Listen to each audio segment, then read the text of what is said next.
Hello, I am Paul O'D of Cage Legacy and the MMA Opinion. I am joined on the line today by Tomás Ciganik of Team Samson. Tomás fights Adrian Elbert in a welterweight bout on April 3rd at Cage Legacy The Aftermath live on pay-per-view.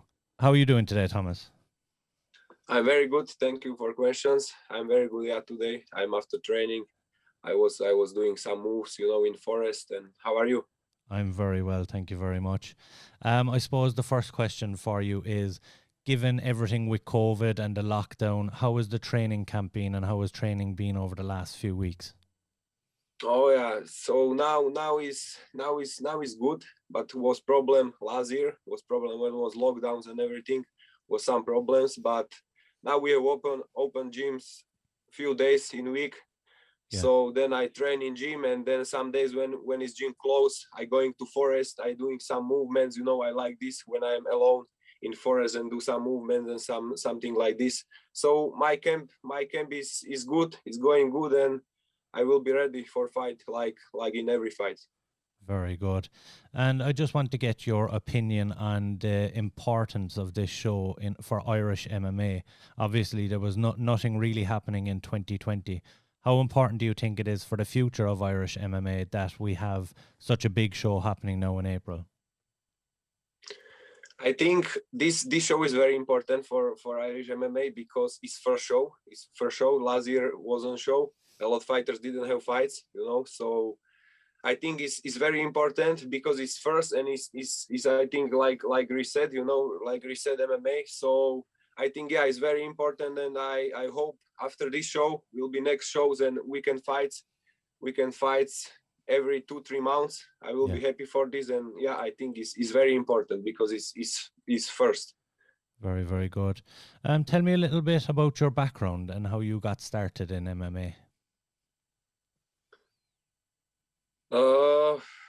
I was playing before ice hockey. 12 years I was playing ice hockey because we have in my country is very popular ice hockey. Yeah.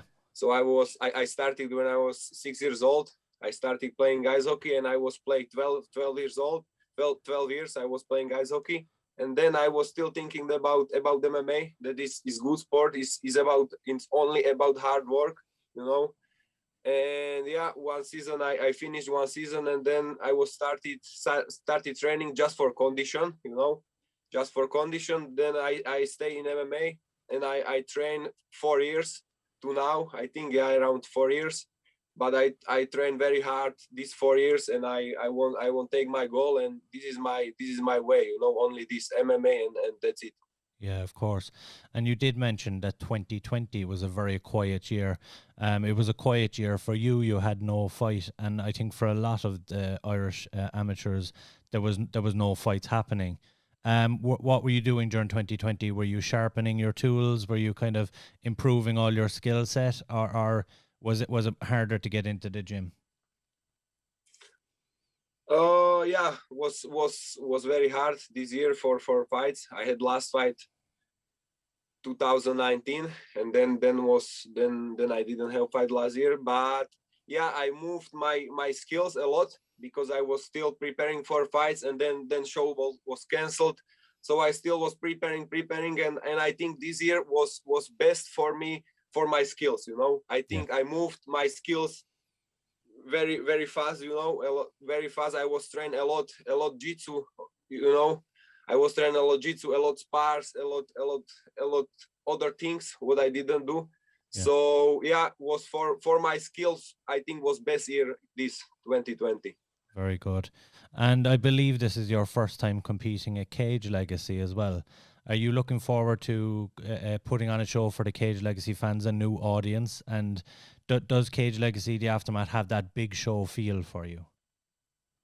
I respect this show, Cage Legacy. I was still looking for this show, and I am very happy for this chance on Cage Legacy. Yeah. And I have very good opponent. I respect my opponent, and I want to show people some dance in cage, some good performance, I want do some good performance, and I'm very happy that I am on this show, and I will be ready, and I want show people good performance from me, and I think also my opponent will be one same thing. Very good. And you did mention your opponent there. Of course, you're fighting Adrian Elbert, who's been out for almost 3 years now at this point. I don't know if you believe in ring rust or if you believe that will be an issue, but you believe you have an advantage because you've fought more recently going into this bout? Yeah, I think he had last fight 3 years ago, and I think he moved his skills in grappling, in Jitsu. He's, I think, purple belt in Jitsu, but I don't care about this. I go there, smash him. I go there, knock out him.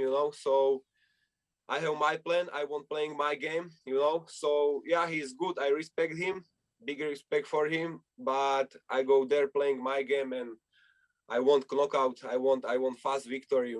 So Yeah. this is important for me. And again, you touched on his jiu-jitsu skills. Are you looking forward to kind of getting on the mat with him and getting a feel for that world as well as the striking? Oh yeah. I'm happy that he has skills in jiu-jitsu, so will be good opponent for me. And yeah, I need train now more jiu-jitsu. I doing a lot rolls, a lot jiu-jitsu rolls with black belts, with brown belts. Yeah. Preparing very hard for this, but still I have focus for my striking, and I want to show people my striking, my move, my skills, in striking. Yeah. And I want to show people like I was hard working in last year, and yeah, I am very excited for this. Very good. And you mentioned, of course, about your ice hockey background. I do have to ask, just my own interest here. In Slovakia in ice hockey, would they have an enforcer role on the ice as well? Yeah. Is ice hockey. Yeah, is very top sport there. Is on good level. But I think ice hockey is about. I think ice hockey is about talent. Yeah. About 60-70% about talent, and I wanted hard work. I want hard work and then show in cage. So this is sport for me, and yeah, ice hockey is very popular in Slovakia, but now I have new way, and I believe now in my skills and my way. Very good. And what do you think will be the deciding factor on April 3rd in your bout between yourself and Adrian? I will be more experienced in MMA. He has also few fights in MMA, but he has more. I think he has more grappler, and I think I will be better, yeah, in striking, in I think wrestling, and I will be better in, I want playing my game, so I will be, and I'm younger, I'm more hungry for this fight. I'm more hungry. I want victory. I need this victory, so yeah, I think I will be more hungry, and I want more this victory, is more important for me. Very good. And of course, this fight is on pay-per-view. So are you excited? Because generally, if you were fighting in Ireland, your friends and family at home in Slovakia wouldn't be able to get to see this bout.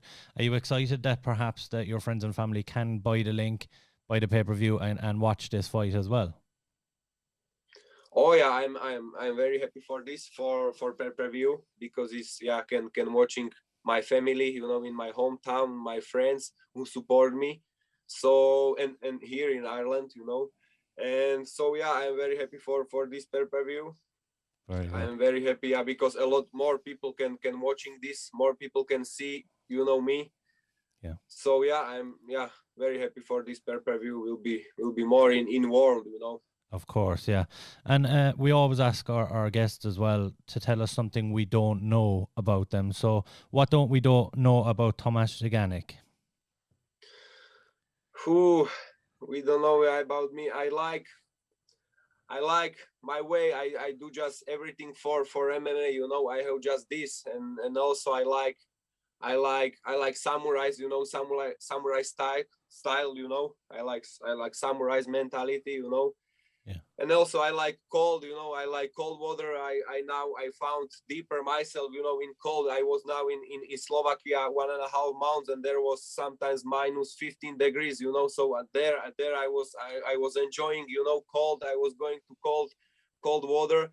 So I found myself deeper. So yeah, these are things what I practicing: cold samurai way, and MMA. these things together are best, and I doing just this in my life, and this is my life. MMA is my life. Very, very good. And just for a soundbite for us, Tomas, why should we tune into your fight on April 3rd live on pay-per-view? Because my fight will be crazy. I think my life will be crazy. I want show in cage some dance, some my movements, what I train, alone in forest, and or gym. And yeah, I want show some crazy fights, some hard fight, what people like knockout, people like fast victories, people like hard fights, hard punches. So I think I will show with my opponent this, and yeah, this will be very interesting for people for watching. Very good, Tomas. And of course, before we let you go, where can we find you on social media? And do you have any shout outs you'd like to do before the bout? People can show me on Facebook. His normal name Tomás Ciganik. Also on Instagram, Tomás Ciganik, and that's it. I showing there some training for people, so people can support me there, and I am very happy, and I very thank you for every support, and yeah, on Instagram and Facebook. Very good. And do you have any shout outs you'd like to do? No, I don't know. No problem. Before we let you go, obviously I do have to remind everyone, Tomás Ciganik of Team Samson fights Adrian Elbert in a welterweight bout on April 3rd, live on pay-per-view at Cage Legacy, the Aftermath. Be sure and tune in. Thank you very much for coming on with us today, Tomas. Oh, thank you so much. Thank you so much. Me too. And thank you. Can I thank, and then I thank you, my family in Samson, for all my sparring partners who helped me to fight. And I thank you, my family. I thank you, my friends who support me. And I go good show for people, and see you there. See you on Cage Legacy, April 3rd. I will be ready. See you then, Tomas. Thank you. Yeah. See you.